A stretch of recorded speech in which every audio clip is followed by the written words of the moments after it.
I'm Amy Cherry. This local news is a service of Flagler County's Toyota dealer, Beaver Toyota, here to wow ya.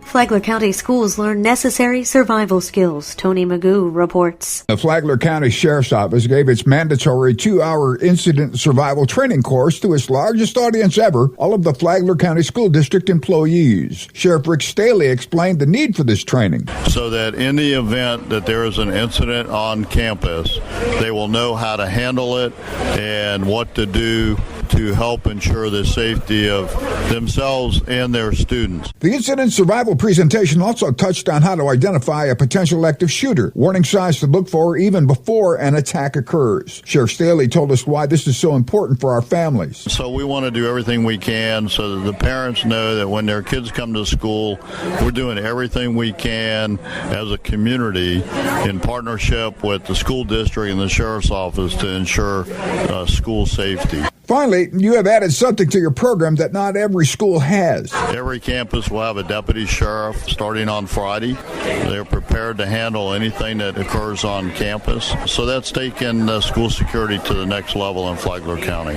For Flagler's Morning News, I'm Tony Magoo. For school officials, this kind of training is a grim reality, but it's the world we live in, says Flagler County School Board member Andy Dance. I don't think anybody wants to be in this position. We don't want to have to know how to protect the students in this type of capacity, but we do what we have to do to make sure that we're prepared in case of an incident. So we do it. 3 weeks after the Parkland school massacre, Dan says he spoke with high school students and said while the majority felt safe in school, he still feels this kind of training is important. This portion of WNZF Local News, a service of the Daytona Beach International Airport. Fly to the Big Apple in a New York minute on JetBlue from the Daytona Beach International Airport.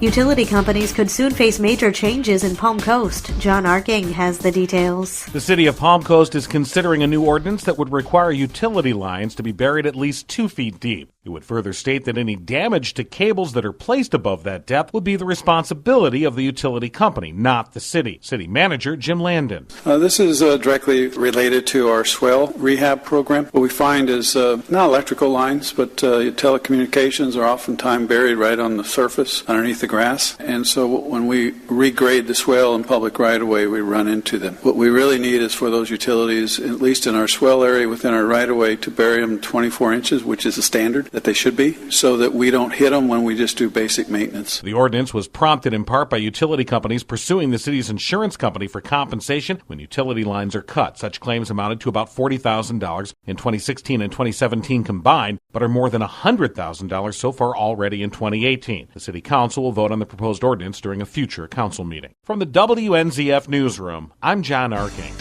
More than a dozen loggerhead turtles were released into the sea for the first time after hatching in Flagler Beach. Each year, families can adopt a nest for $50 that helps the Flagler Turtle Patrol take care of one of the state's most beloved creatures. Many gathered to watch the event as 19 hatchlings were brought to the surface. Many more had emerged in the days prior. Turtle nesting season runs from May through October.